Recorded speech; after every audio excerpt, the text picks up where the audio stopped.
The notification pinged on my phone while I was floating in a crystal blue pool in Maui, my first vacation in 5 years. Bradley's email was brutally direct. Effective immediately, your employment is terminated. Don't bother coming back. I stared at the screen, my tropical drink-forgotten hands shaking with disbelief. 4 years of 80-hour weeks of building their entire cloud infrastructure from nothing, and this was how it ended. What my soon-to-be former CEO didn't realize was that our $400 million platform ran entirely on my personal Cloudmaster Pro license. Time for him to learn. I dragged myself out of the pool water, dripping onto the marble deck of the resort, my mind racing back through the months that led to this moment. Just 3 weeks ago, I had been in Bradley's corner office, exhausted but proud as we celebrated the successful completion of our biggest cloud migration project ever. Megacorp had just acquired retail giant, and I had personally overseen the seamless integration of their massive e-commerce platform into our infrastructure. Liz, I can't thank you enough. Bradley had said, his smile seemingly genuine as he poured champagne into crystal glasses. When this acquisition announcement goes public, the board will finally see what I've been telling them about your capabilities. That VP of engineering position we discussed, it's yours. I had worked 18-hour days for 6 months straight to make that migration happen. My team had watched me survive on energy drinks and determination, catching power naps on the office couch between crisis calls. My sister Emma had stopped inviting me to family gatherings because I never showed up. My best friend Kate had given up on making dinner plans. But it was all worth it for that moment, for the recognition I had earned. The phone call from Sarah, my closest colleague, shattered that illusion completely. Her voice was tight with anger and disbelief as she delivered the news that made my stomach drop even from 5,000 miles away. Liz, I am so sorry. I can't believe what just happened in the board meeting. Sarah's words came out in a rush. Bradley announced Tyler as the new VP of engineering. His nephew Tyler, the kid who graduated 6 months ago and has never worked with cloud infrastructure in his life. I sank into a wicker chair on my balcony, the ocean breeze suddenly feeling cold against my wet skin. That's impossible. Bradley promised me that position. We shook hands on it. It gets worse. Sarah's voice dropped to a whisper. Bradley told the entire board that Tyler was the mastermind behind the retail giant integration. He's claiming Tyler designed our entire cloud architecture and that you were just implementing his vision. The champagne glass I had imagined holding seemed to shatter in my mind. 4 years of innovations, of staying up all night troubleshooting complex problems, of building something from absolute scratch. And Bradley was handing the credit to a 22-year-old who probably couldn't spell Kubernetes correctly. Sarah, please tell me you spoke up. Please tell me someone corrected him. The silence on the other end of the line lasted too long. When Sarah finally answered, her voice was barely audible. Liz, he made it sound so convincing. He had PowerPoint slides with Tyler's name on all your architectural diagrams. He said you'd been struggling with the complexity and that Tyler had to step in to save the project. My hands were trembling as I gripped the phone tighter. 4 years, Sarah. 4 years I've been building this platform. Every single component, every optimization, every security protocol. How could they believe Tyler did any of that? There's more. Sarah's tone became even more strained. Bradley told the board you've become unreliable and difficult to manage. He brought up every sick day you've taken, every time you left early for a family emergency. He said you were showing signs of burnout and becoming a liability to the team. The hypocrisy hit me like a physical blow. Those sick days were because I had worked myself into exhaustion. The family emergencies were rare occasions when my aging father needed medical care. I had sacrificed everything for this company, and Bradley was twisting my human moments into evidence of incompetence. He planned this, I whispered, the pieces falling into place with horrifying clarity. He's been setting me up for months, Sarah confirmed my worst fears. The timing isn't coincidental either. He specifically waited until you were in Hawaii knowing you'd be unreachable and couldn't defend yourself. By the time you get back, Tyler will already be installed in your office, and Bradley's version of events will be company history. As I hung up the phone, staring out at the paradise that had suddenly become a prison, I realized that Bradley hadn't just fired me. He had systematically destroyed my professional reputation while stealing years of my intellectual work. The champagne celebration in his office hadn't been gratitude. It had been a victory lap. Sitting alone on my hotel balcony as the Hawaiian sunset painted the sky in brilliant oranges and pinks, I found myself thinking about the foundation that made Megacorp's entire operation possible. Not the servers or the data centers, but the single piece of intellectual property that everything else depended on: my Cloudmaster Pro license. When I joined Megacorp 4 years ago, the company was running their infrastructure on a patchwork of outdated systems held together with digital duct tape. Their previous IT director had quit after a catastrophic outage cost them 2 major clients, and the board was desperate for someone who could modernize their technology without breaking the bank. That's where my background became invaluable. During my previous job at a startup called Innovate Now, I had purchased a premium Cloudmaster Pro license using my own savings. The license cost $50,000 annually, but it provided access to enterprise-level cloud management tools that could handle massive scalability and complex integrations. When Innovate Now folded during the market downturn, I retained ownership of the license rather than letting it lapse. Bradley had been thrilled when I mentioned during my interview that I already had access to Cloudmaster Pro. Megacorp was hemorrhaging money at the time, and buying enterprise licenses for new software was considered an unnecessary expense. "Perfect," he had said. "You can use your existing tools while we get back on solid financial footing. We'll transition to company licenses once we're profitable again." That transition never happened. Instead, I built their entire infrastructure using my personal license as the foundation. Every server cluster, every load balancer, every backup system ran through Cloudmaster Pro's management interface. I designed custom automation scripts that could provision new resources automatically during traffic spikes. I created disaster recovery protocols that could restore full operations within minutes of any system failure. The architecture I developed was elegant in its simplicity, but sophisticated in its execution. During the Black Friday shopping rush 2 years ago, our platform handled a 300% traffic increase without a single second of downtime. While competitors crashed under the load, losing millions in sales, Megacorp's systems hummed along flawlessly. The performance metrics from that weekend became Bradley's favorite talking point in investor presentations. But my investment went far beyond just the license fees. When a critical security vulnerability was discovered in our database systems last year, I used my personal credit card to purchase emergency patches and overnight consulting services. The bill was $8,000, and I was never reimbursed despite multiple requests to accounting.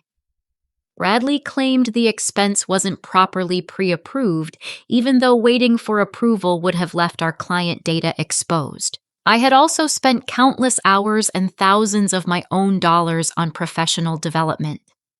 Cloud technology evolved rapidly, and staying current required constant learning. I enrolled in advanced certification programs, attended expensive technical conferences, and purchased specialized training courses. All of this knowledge fed directly into improvements for Megacorp's platform, but the company never offered to cover these educational expenses. The most painful part was remembering how proud I had been of what we accomplished together. When major clients praised our infrastructure's reliability and performance, I felt a deep sense of personal satisfaction. When industry publications wrote articles about Megacorp's impressive cloud migration, I saw it as validation of my technical vision. I had poured my heart and soul into building something remarkable. Now, as I sat watching waves crash against the shore below my hotel, I realized that Bradley had never seen my contributions as partnership. To him, I was just a resource to be exploited until I was no longer useful.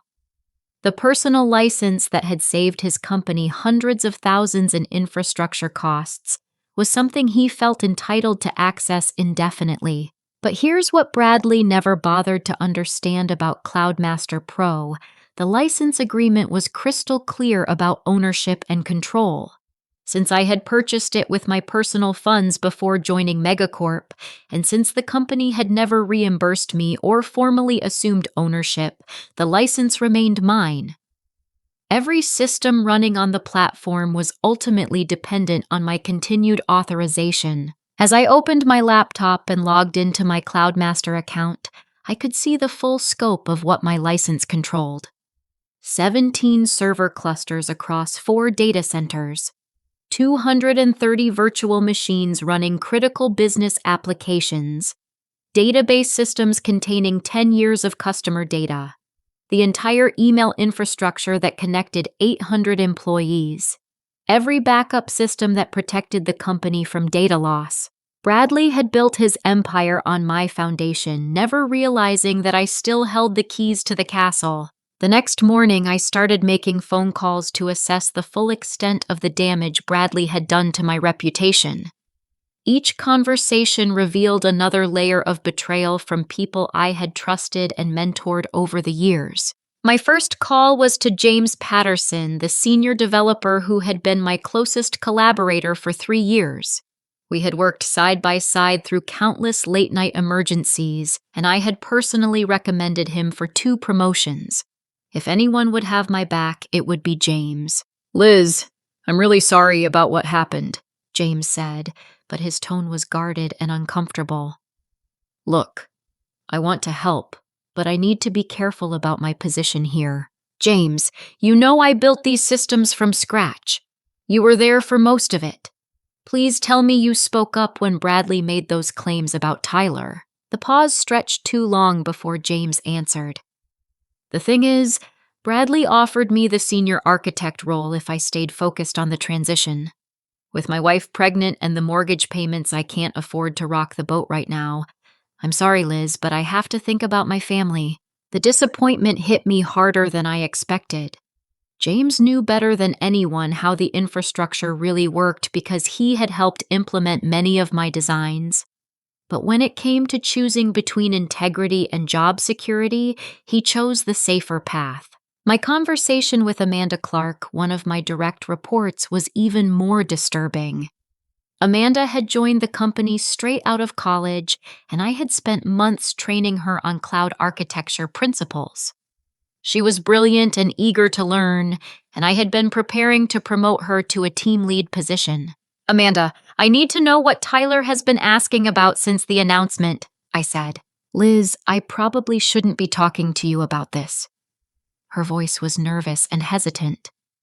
Tyler has been asking really specific questions about system passwords and admin access. He wants to know where all the documentation is stored and how to access the master configuration files. This confirmed my suspicions that Tyler had no understanding of the systems he was supposedly inheriting. Someone with genuine expertise wouldn't need to ask about basic access procedures. What else has he been asking about? He keeps wanting to know about the Cloudmaster Pro integration and how it connects to our infrastructure. Honestly, Liz, I don't think he understands any of this. Yesterday, he asked me to explain what a load balancer does. The fact that Tyler was asking about Cloudmaster Pro specifically made my blood run cold. Bradley had clearly told him that controlling my license was crucial to maintaining the platform, but Tyler was too inexperienced to understand the implications. Amanda, what did you tell him about Cloudmaster Pro? I said I didn't have access to those systems and that you were the only one who managed that integration. He seemed really frustrated and said he'd need to figure out how to get control of that platform. The most painful conversation was with Patricia Williams, my mentor in human resources, who had guided my career development at Megacorp. Patricia had always been someone I could trust for honest feedback and career advice. If anyone would give me the unvarnished truth about what had happened, it would be her. Patricia, I need to understand what Bradley told you about my performance. This termination came completely out of nowhere. Patricia's sigh was heavy with regret. Liz, I am so deeply sorry about this situation. Bradley has been building a case against you for months, and he put tremendous pressure on me to document performance concerns. What kind of performance concerns? My project reviews have all been excellent. He focused on attendance issues. Every sick day, every family emergency, every time you left early for a medical appointment. He presented it as a pattern of unreliability and said you were becoming difficult to manage. The injustice of this accusation was staggering. I had taken exactly 4 sick days in the past year, all during a bout with flu that I had tried to work through until I was too ill to function. The family emergencies were 3 instances when my 70-year-old father needed emergency room care after heart episodes. Patricia, you know that's completely unfair. I've never missed a critical deadline or let the team down. I know, and I tried to push back. But Bradley was relentless. He said the company needed leaders who were completely dedicated and that your personal issues were interfering with your effectiveness. He threatened to go around me to the board if I didn't document these concerns properly. So you chose to protect your job instead of protecting me. Trisha's voice became smaller. Liz, I have 18 years until retirement and 2 kids in college. I couldn't afford to lose my position over this. I hate myself for it, but I did what I had to do to survive. The pattern was clear. Bradley had systematically isolated me by putting pressure on everyone in my professional network. He had offered carrots to people like James while threatening sticks for people like Patricia.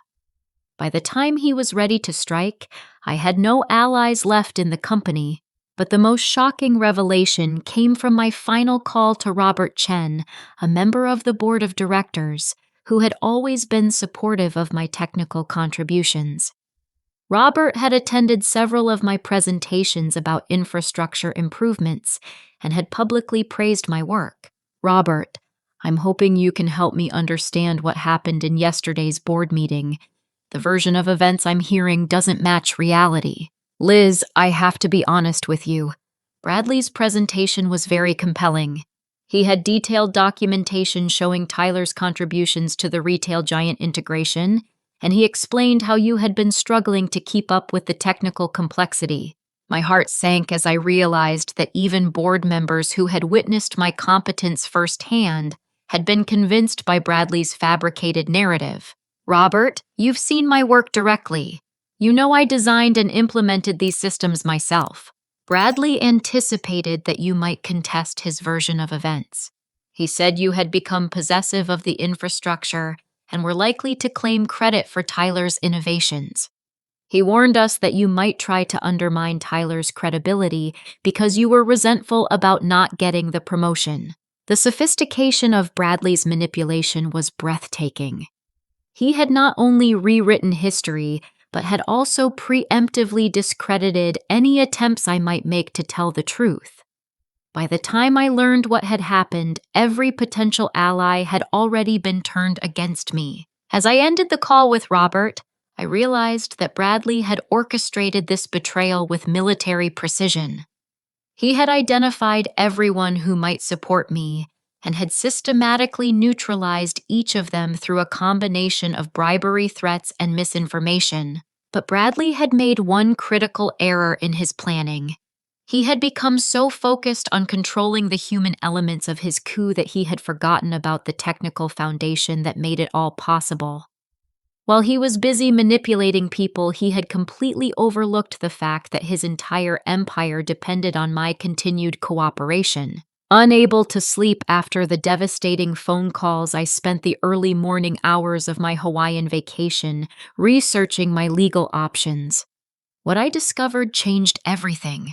Sitting on my hotel balcony with my laptop and a strong cup of coffee as the sun rose over the Pacific, I methodically reviewed every document related to my employment and the Cloudmaster Pro license. The employment contract I had signed 4 years ago was standard, except for one crucial detail. There was no mention of intellectual property transfer for tools and licenses I owned prior to joining the company. More importantly, my Cloudmaster Pro license agreement was unambiguous about ownership and control. Since I had purchased the license with personal funds before joining Megacorp, and since the company had never reimbursed me or executed a formal transfer of ownership, the license remained entirely under my control. The terms of service clearly stated that the license holder could revoke access for any reason with 24 hours notice. I called Cloudmaster's customer support line needing to confirm exactly what revoking the license would mean for Megacorp's operations. Good morning. This is Dave from Cloudmaster Pro Support. How can I help you today?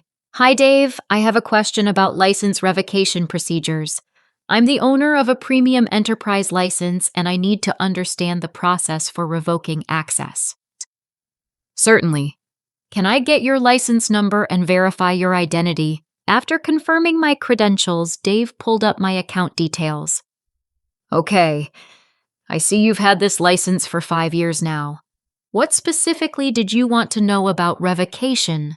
If I revoke access today, what happens to all the infrastructure currently running under this license? Well, license revocation takes effect immediately, but we provide a 24-hour grace period before services are actually terminated. This gives organizations time to migrate to alternative platforms or resolve any licensing disputes. My pulse quickened as I grasped the implications. And if no alternative arrangements are made within 24 hours, all services running under the revoked license will be automatically shut down.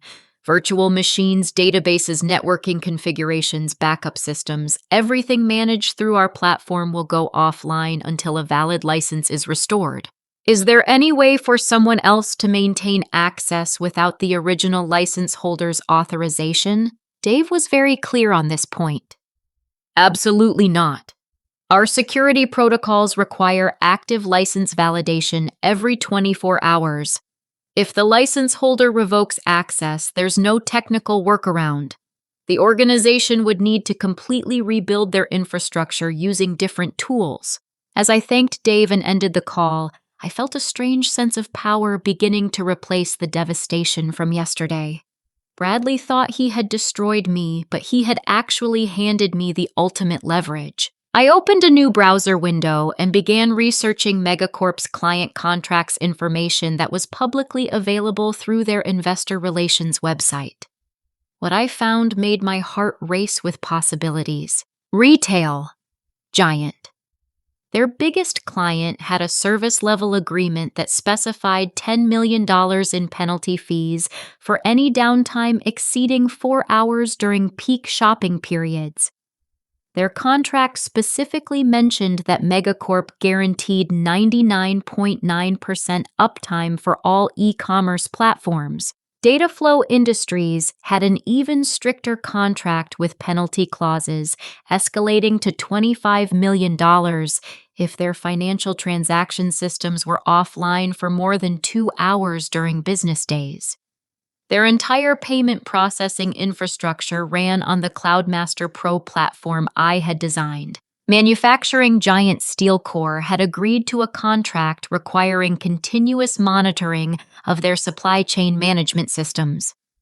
Any disruption to their just-in-time inventory tracking would trigger penalties of $5 million per day, with potential cancellation of their yearly $30 million contract. In total, I calculated that a complete infrastructure failure lasting more than 24 hours would expose Megacorp to over $60 million in immediate contract penalties, not including the long-term damage to their reputation and client relationships. But the timing made the situation even more precarious for Bradley. According to the investor relations calendar I found on their website, Megacorp was scheduled to present to potential IPO underwriters tomorrow morning.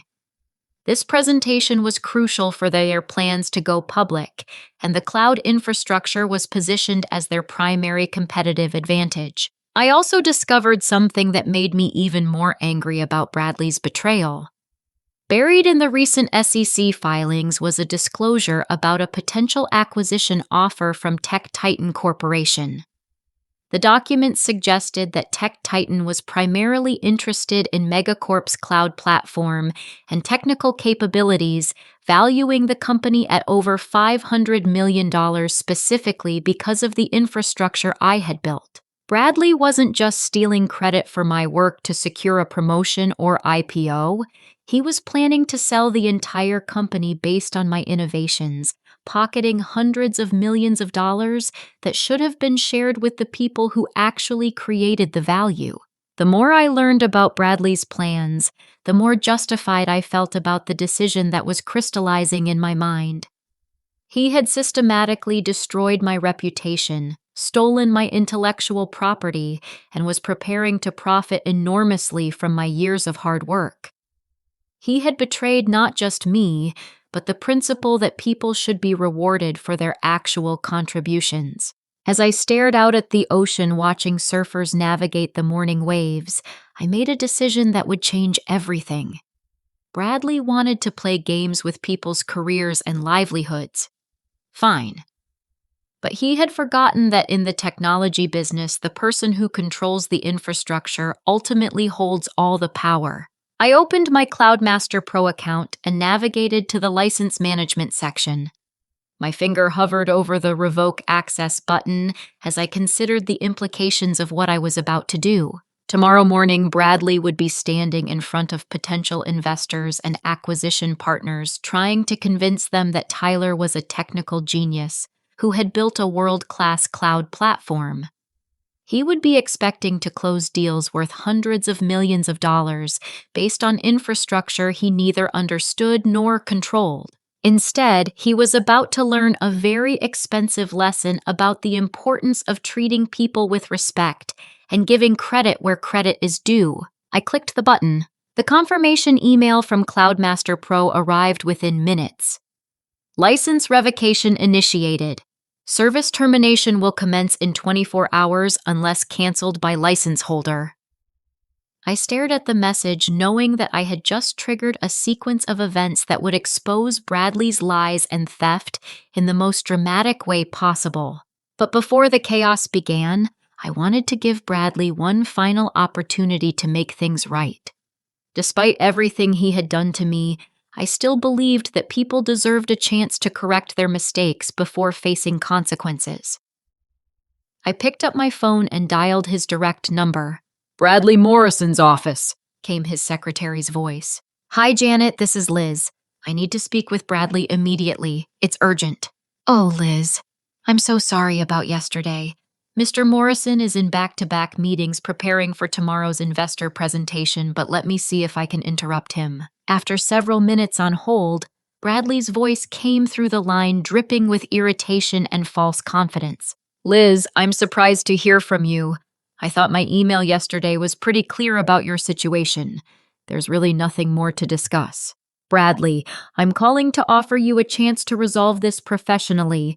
Reinstate me with the VP position you promised, issue a public apology for the false statements you made about my performance, and we can put this whole situation behind us.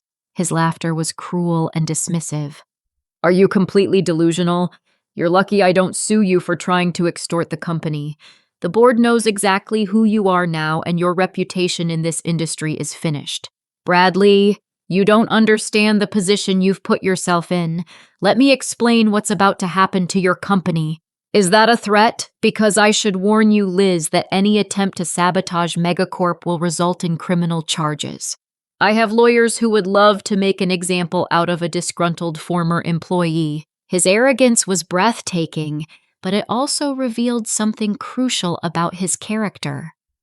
Bradley genuinely believed that he was untouchable, that his manipulation and theft would never face consequences. This wasn't just about my termination anymore. This was about his fundamental belief that he could exploit and destroy people without ever facing accountability. Bradley, I need you to understand something very clearly. Every single system in your infrastructure runs on my personal Cloudmaster Pro license. I purchased that license with my own money, and the company has never reimbursed me or assumed legal ownership. As of this morning, I have revoked your access to that platform. For the first time in our conversation, Bradley's voice lost some of its confidence. What exactly are you saying? I'm saying that in approximately 22 hours, every server database and application in your company will go offline. Retail Giant will lose their entire e-commerce platform. Data Flow's payment processing will crash. Steel Core's supply chain management will disappear. And you'll be standing in front of tech titan executives and IPO investors with absolutely nothing to show them. You can't do that. That's corporate sabotage. I'll have you arrested. Actually, Bradley, it's completely legal. I'm simply revoking access to my own property, which is my absolute right under the license agreement. You never bothered to secure proper corporate licenses because you were too cheap to invest in the infrastructure that made your success possible. The silence on the other end of the line stretched for nearly 30 seconds. When Bradley finally spoke, his voice had shifted from arrogance to panic. Liz, you need to think about this carefully. You'll be destroying innocent people's jobs. The administrative staff, the sales team, the junior developers, none of them deserve to suffer because you're angry with me. Those innocent people watched you lie about my contributions and steal credit for my work. They said nothing when you destroyed my reputation. They chose to protect their own interests instead of standing up for what was right. Look, maybe I was hasty yesterday. Maybe we can work something out. What if I offer you a consulting contract? You could work remotely and help us transition to corporate licenses over the next few months. The desperation in his voice was satisfying, but his offer revealed that he still didn't understand the magnitude of his betrayal.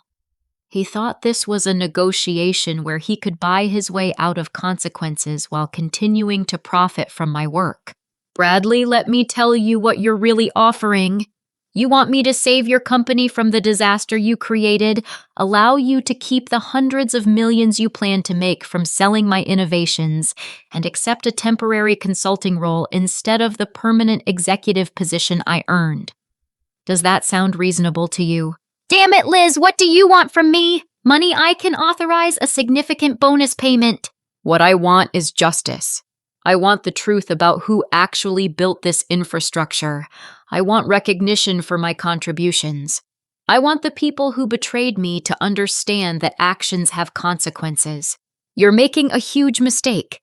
When this is over, no one in the tech industry will ever hire you again. I'll make sure of that. His threat revealed the core of who Bradley really was.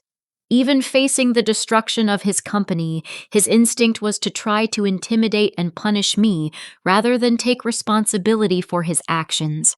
Bradley, by tomorrow afternoon, you'll be the former CEO of a failed company.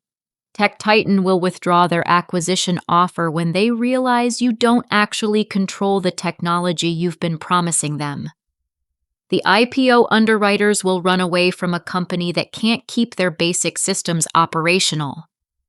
And the board will hold you personally responsible for the hundreds of millions in damages you've caused.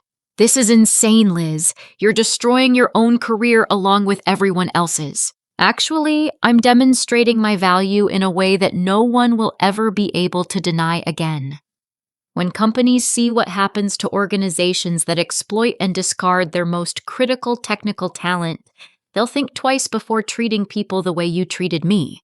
Please, Liz, I'm begging you, don't do this. For a moment, I almost felt sorry for him. But then I remembered the cruelty in his voice when he fired me, the systematic way he had destroyed my reputation, the months of planning that had gone into stealing my work. This wasn't an impulsive mistake he was making. This was the predictable consequence of his deliberate choices. Bradley, you had 4 years to treat me with the respect I earned. You had yesterday to handle my termination with basic human decency. You had this conversation to make things right. Every chance you've been given, you've chosen cruelty and greed over fairness and integrity. Liz, please. The systems will start shutting down tomorrow morning at exactly 9:30 a.m., right in the middle of your investor presentation. I hope Tyler is ready to explain to Tech Titan how he plans to rebuild 4 years of cloud architecture from scratch. As I hung up the phone, I felt a strange combination of satisfaction and sadness. Satisfaction because Bradley was finally going to face consequences for his behavior. Sadness because it had come to this, because a situation that could have been resolved with basic fairness and honesty was now going to destroy so many people's plans and expectations. But Bradley had chosen this path when he decided that my contributions were something he could steal without consequence. Tomorrow he would learn that some mistakes are too expensive to make. My phone started ringing at 6:15 the next morning Hawaiian time. The first call was from Michael Washington, Megacorp's chief technology officer, and the panic in his voice was immediately apparent. Liz, thank God I reached you. Something catastrophic is happening to our infrastructure. Systems are failing across all platforms, and I can't figure out what's causing it.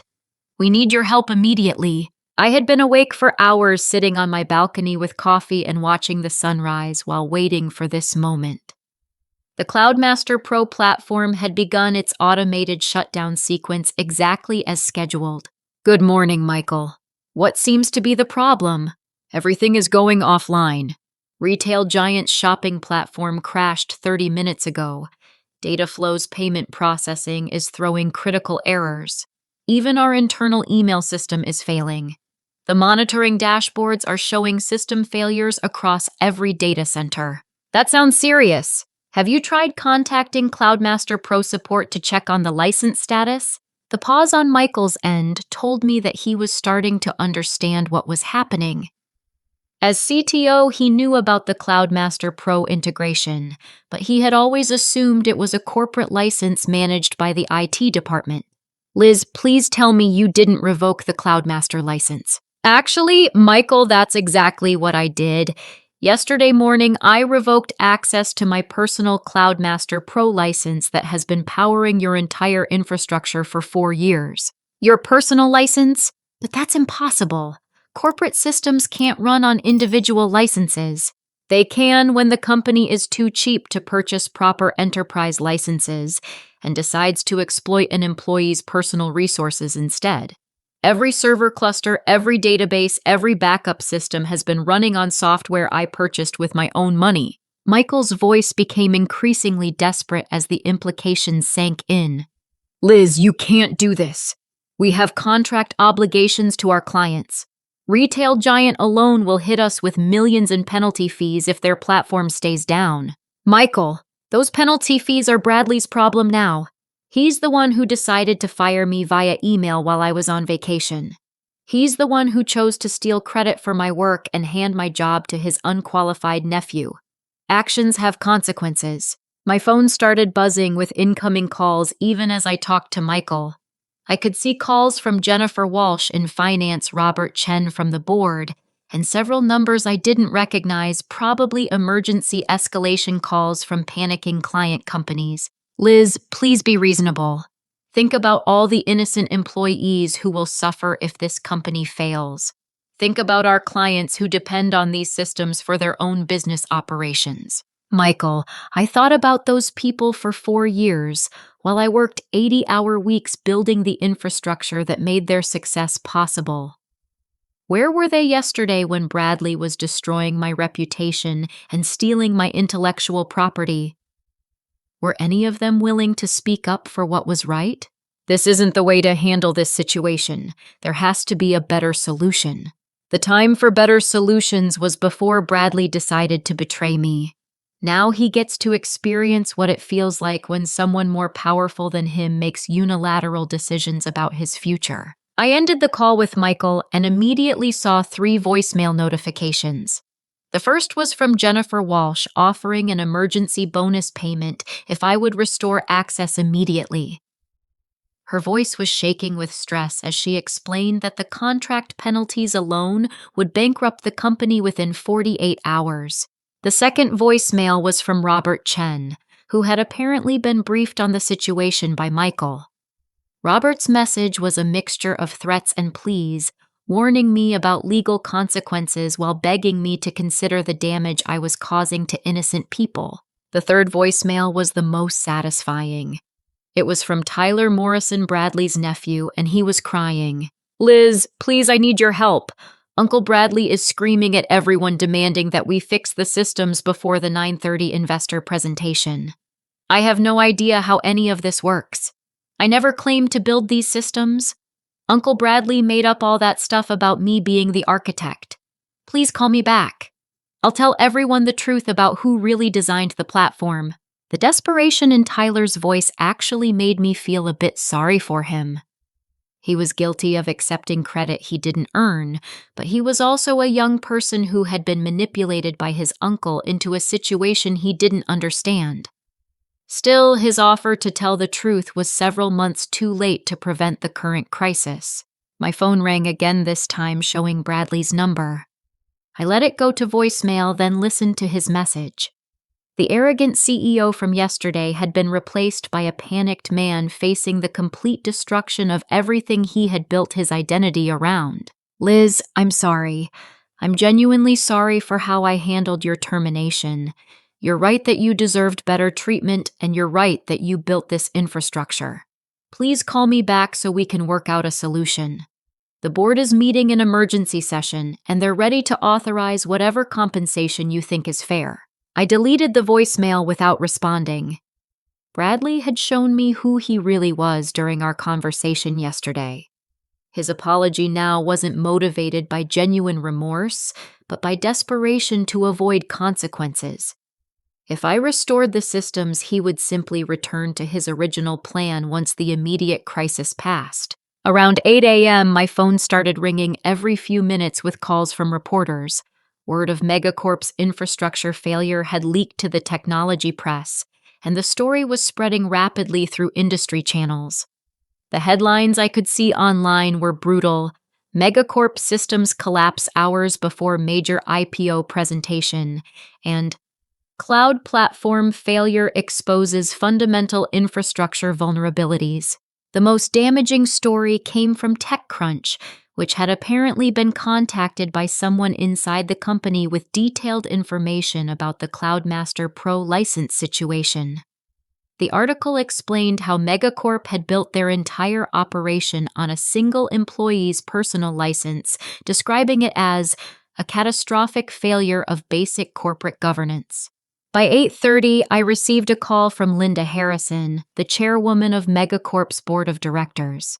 Her tone was professional but strained as she tried to negotiate a resolution. "Liz, I want to start by apologizing for the way you were treated yesterday. The board was not given accurate information about your contributions to the company, and we take full responsibility for allowing this situation to develop. Linda, thank you for calling, but apologies don't restore trust or undo the damage that's been done to my reputation. I understand your anger, and you have every right to be upset. We're prepared to offer you immediate reinstatement as interim CEO with full authority to rebuild the executive team and a substantial equity package in the company." For the first time since receiving Bradley's termination email, I felt genuinely surprised. The board was not just offering to restore my position, they were offering to put me in charge of the entire company. What about Bradley? Bradley's employment was terminated by emergency board vote 20 minutes ago. We cannot allow someone who has demonstrated such poor judgment to remain in a leadership position. The damage to our corporate reputation from this situation will take years to repair. And Tyler has submitted his resignation and admitted that he had no involvement in designing the cloud infrastructure. He's agreed to sign a statement acknowledging your contributions and clearing the record about who actually built these systems. As I listened to Linda's offer, I realized that I had achieved something far beyond just revenge against Bradley. I had demonstrated the value of my contributions in a way that no one could ever deny or minimize. Every person who had dismissed my work or betrayed my trust now understood exactly how much the company depended on my expertise. Linda, restoring the systems will require more than just giving me a title. The entire infrastructure needs to be properly documented, and we need redundant systems to prevent this kind of vulnerability in the future. That's going to require significant investment and a complete culture change in how the company values technical talent. You'll have whatever resources you need. The board understands that we've been operating with dangerous dependencies, and we're committed to building a more robust and sustainable technical foundation. I'll need written guarantees about intellectual property ownership and a formal acknowledgement of my contributions to be published in company communications and SEC filings. Absolutely. Our legal team is already preparing those documents. As I considered Linda's offer, I realized that I had reached the moment where I needed to decide what kind of person I wanted to be. I could continue the punishment and let Megacorp collapse entirely, or I could use my leverage to build something better than what had existed before. The choice was mine. 3 hours later, I was on a plane back to the mainland, having accepted Linda's offer with comprehensive terms that would reshape Megacorp's entire approach to technology and employee relations. The flight gave me time to process everything that had happened and plan for the challenging work ahead. By the time I landed, the technology industry was buzzing with news of what journalists were calling the most expensive termination in corporate history. Bradley's attempt to steal credit for my work had cost Megacorp over $40 million in direct contract penalties, caused them to lose a $500 million acquisition offer from Tech Titan, and destroyed their plans for an IPO that could have been worth billions. But the financial cost was just the beginning of Bradley's consequences. The board had voted unanimously to pursue legal action against him for fraud and breach of fiduciary duty. His reputation in the business community was permanently destroyed, and he would face years of litigation and potential criminal charges. More satisfying than Bradley's downfall was the transformation I witnessed in the people who had betrayed me. James Patterson, who had chosen job security over integrity, called me with a genuine apology and an offer to resign from his position.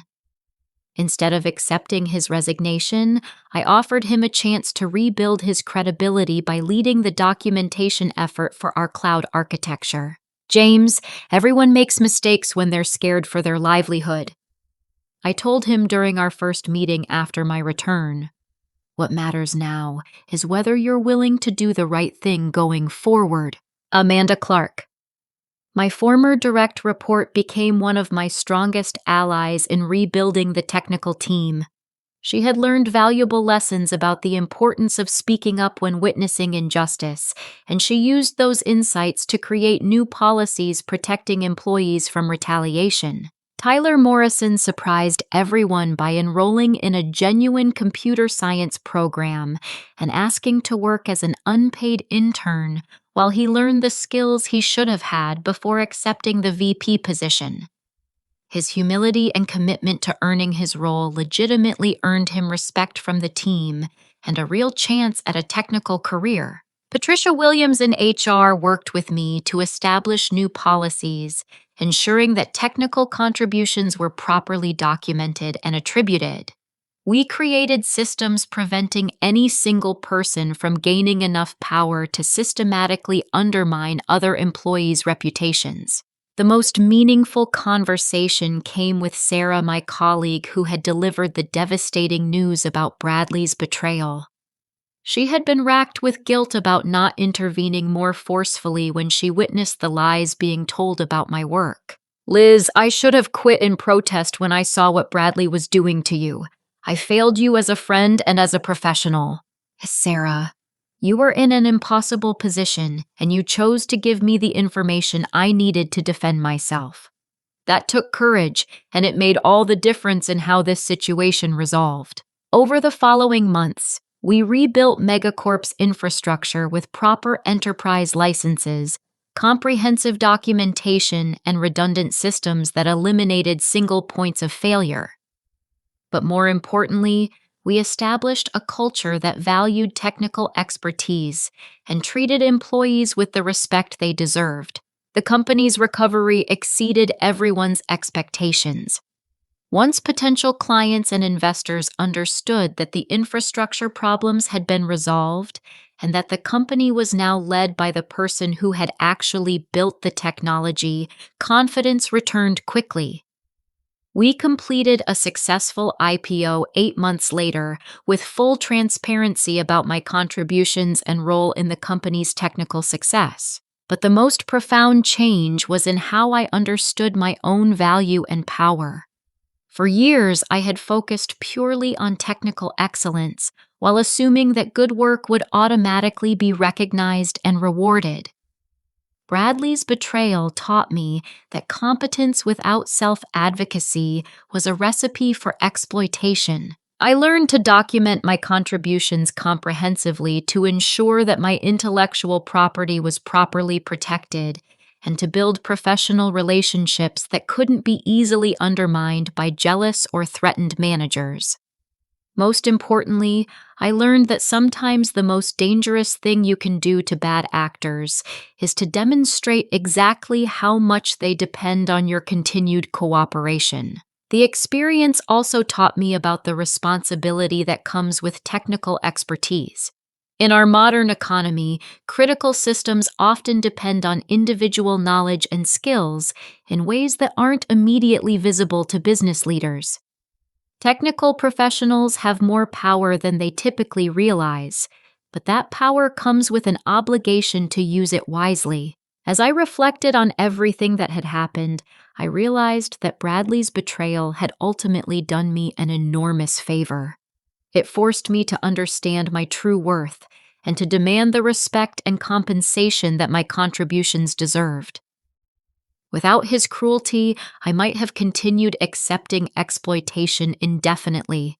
The story became a case study taught in business schools about the importance of treating technical talent with respect and ensuring that critical systems aren't built on exploitative relationships.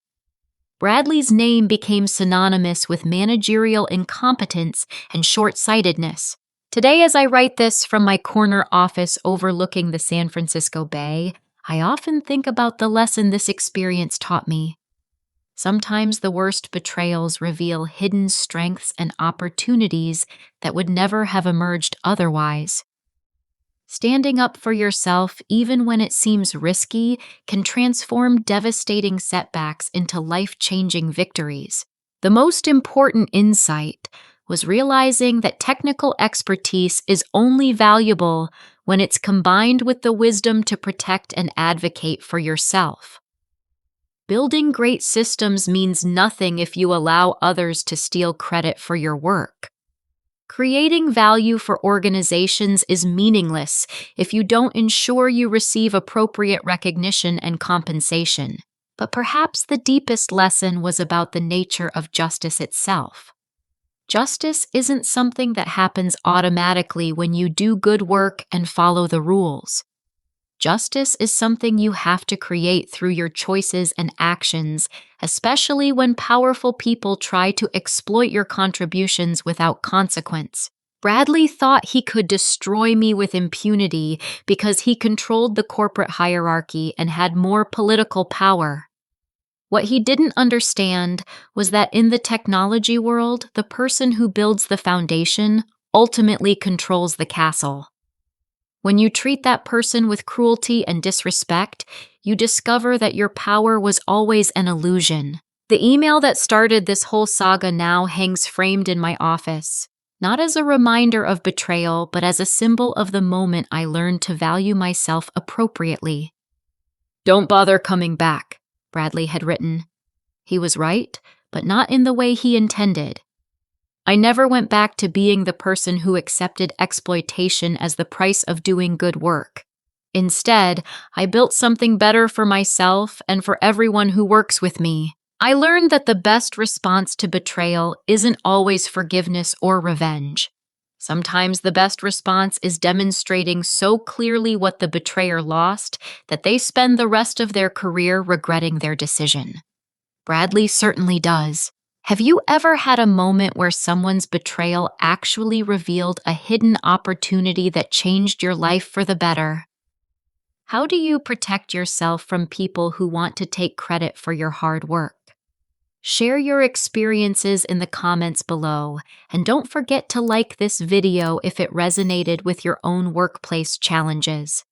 Subscribe for more stories about standing up for yourself in professional settings, and share this with anyone who needs to hear that their contributions matter and deserve proper recognition. Thank you for listening to my story, and remember that your expertise and hard work have more power than you might realize when you learn to use them wisely.